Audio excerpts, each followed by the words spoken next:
2021-жылдын 18-июнь күнү Ала Тоо аянтында милициянын Заманбап бөлүмчөсү ачылды. Бул тууралуу ИИМдин басма-сөз кызматынан билдиришти. Милициянын бөлүмчөсүнүн ачылышына Кыргыз Республикасынын Ички иштер министри, милициянын генерал-майору Улан Ниязбеков, министрдин орун басары милициянын полковниги Октябрь Урматбеков жана башкалар катышты. ИИМдин башчысы Улан Ниязбеков жогорудагы милициянын бөлүмчөсү баардык капиталдык ремонттон өткөрүлгөнүн, милиционерлердин иштөөсү жана жарандарды кабыл алуулары үчүн баардык шарттар түзүлгөндүгүн белгиледи. Милиция кызматкерлери коомдук жайларда, көчөлөрдө, калк көп чогулган жерлерде коомдук тартипти жогорку деңгээлде камсыздап, сапаттуу иштөөсү абзел, деди ИИМдин башчысы Улан Ниязбеков. Андан сырткары туристтик милициянын ишмердүүлүгүнүн натыйжалуулугун жогорулатуу үчүн демөөчүлөрдүн эсебинен алынган 10 электробайк тапшырылды. Бул транспорттук каражаттар коомдук тартипти сактоо жана жарандардын коопсуздугун камсыздоо милициянын кызматкерлеринин ыкчам иштөөсүнө жардам берет. Жакынкы күндөрү Бишкек шаарында ушундай милициянын Заманбап бөлүмчөлөрүн эс алуу жайларында, шаардын борбордук бөлүктөрүндө калк көп чогулган жерлерде ачуу пландалууда. Кыргызстандын футбол боюнча 20 жашка чейинки кыздардын курама командасы Борбор Азиянын футбол чемпионатында 3-орунду алды.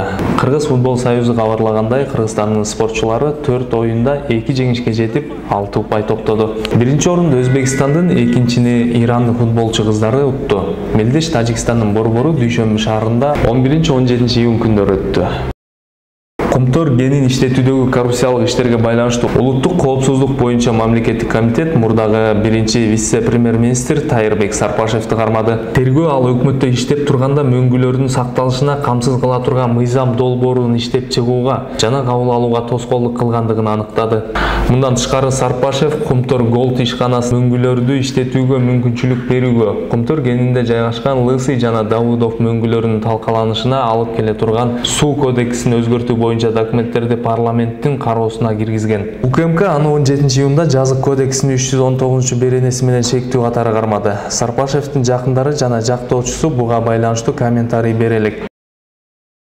Коронавируска каршы республикалык ыкчам штабтын бүгүнкү 18-июндагы маалыматына караганда, кечеден бери Кыргызстанда бул илдеттен 4 адам каза болду. Көз жумган бейтаптардын 3-өө Бишкекте, 1-өө Ошто катталды. Жалпысынан өлкөдө коронавирустан каза болгондордун расмий саны 1920 адамга жетти. Соңку 1 сутка ичинде вирус дагы 653 адамдан табылды. Алардын көбү Бишкек шаарында жана Чүй областында. Өлкөдө бул оору жуктургандардын расмий катталган саны 113.430 адамга жетти. Bir күндө 372 адам айыгып чыкты. Азыр ооруканада 2206 адам жатат.